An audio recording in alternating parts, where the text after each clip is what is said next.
Elisa has come onto my radar, but I sort of feel behind the curve, like everybody else in town knows how great you are, and I'm just... So Darren Paris was like, oh, Elisa's the best. Bradley Ferguson, Elisa's the best. So thank you so much for coming. You've sort of work at some studios here and some in Calgary, or you sort of... I recently moved part-time to Calgary for personal reasons, not for work. Yeah. But there, yeah, like Winston was mentioning, there's a really killer studio out there that my partner actually works at. So I've been there a lot. And then there's that crazy NMC museum with the Trident console, and it's mental. So yeah, I'm still kind of exploring that, but my work roots are here. And sure. And you have some availability here if people want to hire you here, and you're not just exclusively there. Oh, definitely not. Okay. I'm back and forth all the time. Great. Just, with a little bit of notice, I can usually make something work. Great. And there's so many great rooms here. It's hard to leave. Yeah.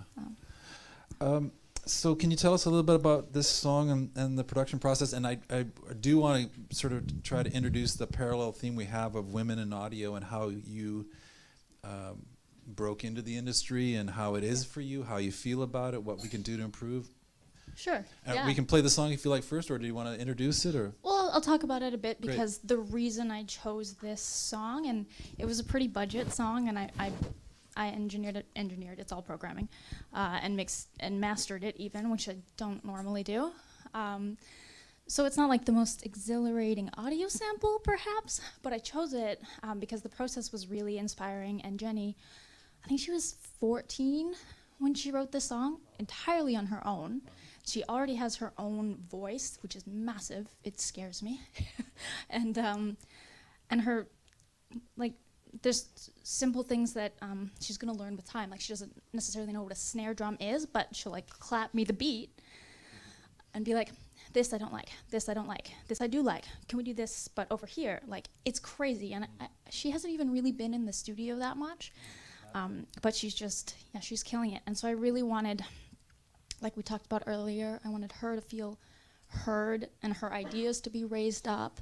And of course I could do it a million, I could go a million different ways with it. But I really wanted to pull the vision that was just like on the tip of her tongue, basically, out of her. And I think we did that. She gave me, what was that called? She gave me a reference Halsey track, or Badlands, if anyone knows that record. So it's pretty like cute programming, and then this massive 15-year-old voice, and yeah, you can give her a listen. Yeah. You guys ready?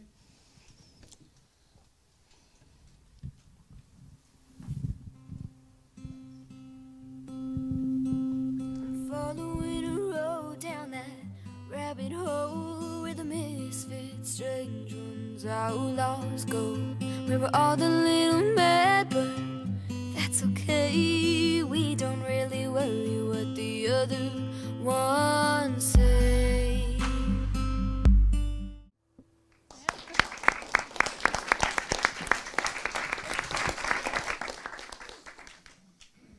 Oh yeah, there it is. Fantastic.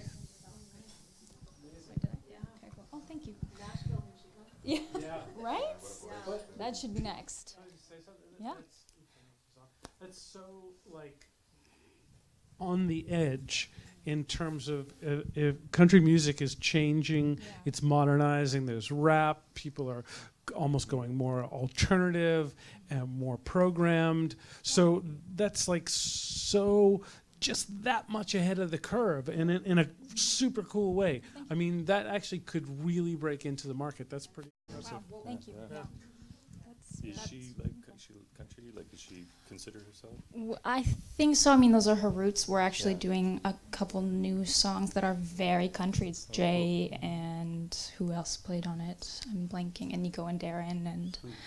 Stylistically, like push the production like you're doing, because I think that's fresh. I think that's and I think that radio audience will open up to that. Yeah. I mean, Yes. right. Yeah, and this was a couple years ago, right? So yeah, and that was totally like, I don't know where I would have gone with it on my own, because it was just that acoustic guitar loop and her singing. And so I mean, part of why I'm sharing this is because she gave me the references that made that what it is, and yeah, it was just really exciting. And the solo is bold. It's, Yeah. No, it's great. No, I mean, Yeah. I think it's good. I think you have to fuck people up. You have That's to. kinda what I You was- have to take chances now. For sure. That sticks out. This recording sticks out, and that's what it's all about. Yeah. You know, I felt like it was kind of a it's a mid-tempo, kind of sparse, melancholy song in some ways. And when it came to me, it was, I think, just verse, chorus, that little bridge, and another chorus. So we did a little bit of arranging, doubled up the end, and just added a total curveball in the middle, and I think it was great. Yeah. Did you have a question? What is her name? She's like my new favorite artist. Yes. Yeah, what is her name? Jennie with 2 N's, I-E, Harluk, Harluk. And I know I think she's got another 1 or 2 other songs out, and I bow down. She's amazing. Hmm. Right on, yeah. Yeah, so what else about that tune? Yeah, so I already touched on, it was that exact guitar loop that someone else actually helped her cut the demo for originally.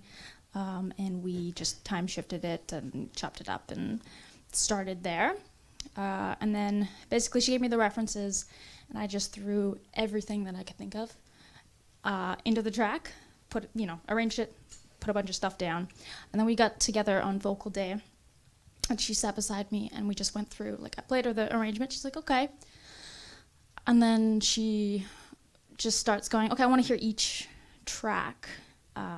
One by one, and she just goes, yes, no, yes, no. We did a little more arranging, and then we cut some vocals, and it was really, most people who've been singing for 20 years can't take the kind of instruction that this one can take. It was very impressive, but we worked on timing and sort of the emotional curve of the song, and obviously she can get up to 11 pretty quickly, so it was nice to be able to pick her more intimate, emotional moments, and then to okay, here, it's time to let loose. And yeah, it was a really inspiring process, and we're gonna do more. It worked out. So, yeah. Mm-hmm. So what has it been like breaking into the industry, and did you go to a school, or are you self-taught, or? No, yes, and I started working. It was weird. I started in 2007, really, which was it was all downhill from there. So my trajectory changed a lot. I started just working for a production duo, a producer engineer. They had an assistant, and then I was the runner. They had just built this awesome studio in the greenhouse complex. Yeah, so I started in that sort of traditional work your way up format, and then I think I actually just burnt out on that pretty quickly, because it was the kind of thing where we would get in the morning, and then the engineer would come and work for 6 hours, then the producer would come, and he would work whatever his day, and then the engineer would finish up, and then we would finish up after that. So it was 7 days a week of 16 to 20 hour days. I started thinking about other options. Oh yeah, it was great. I've been very fortunate. Haven't done a lot of free work, but yeah. I mean, I get the value, obviously, of interning. Thanks, Charlotte. Because you mentioned earlier, that's definitely where the learning starts. I learned 75% of what I know now sitting behind Jay and watching him work. Yeah, so eventually, though, I kind of got tired, and I needed to step back from rock and roll, more or less. And I went to PAVI. Does anyone remember that school? Yeah. That studio was insane. And at the time, we had free reign, C12As and 87s and 84s, and there was an EMT and some other plate I've never heard of, which sounded crazy. And it was nuts. And that API desk, which is shaped the way that I hear everything. It was, yeah.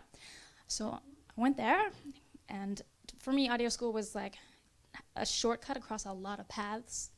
So, and I had this like, I had the foundations. I knew what a session flow was like.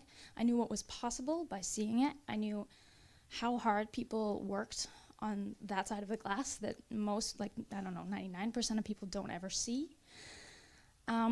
So audio school was like, okay, I got this, let's flex.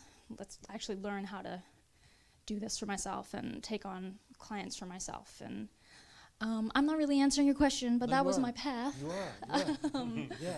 And then, yeah, I just started doing it. And I think everyone has there's so many ways that Paths. you can get into it. Yeah. It's difficult to be like, Yeah. this one way works. Right. But, yeah.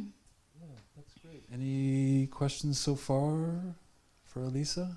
Yeah. I'm just wondering where you grew up and like where you, I don't know where you're based and all of that. Vancouver.